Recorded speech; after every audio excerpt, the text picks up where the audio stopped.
21 ದಿನಗಳ ಬಳಿಕ ರಾಕೇಶ್ ಪೂಜಾರಿ ಮನೆಗೆ ಭೇಟಿ ಕೊಟ್ಟಿದ್ದಾರೆ ರಿಷಬ್ ಶೆಟ್ಟಿ.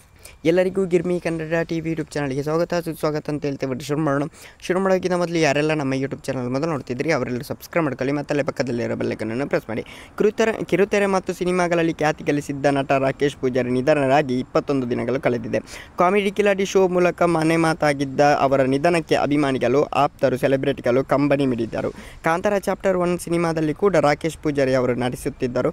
ಆದರೆ ರಾಕೇಶ್ ನಿಧನರಾದಾಗ ಈ ಸಿನಿಮಾದ ನಟ ನಿರ್ದೇಶಕ ರಿಷಬ್ ಶೆಟ್ಟಿ ಅವರು ಅಂತಿಮ ದರ್ಶನ ಪಡೆಯಲು ಬರಲಿಲ್ಲ ಎಂಬುದು ಸಾಕಷ್ಟು ಚರ್ಚೆಯಾಗಿತ್ತು.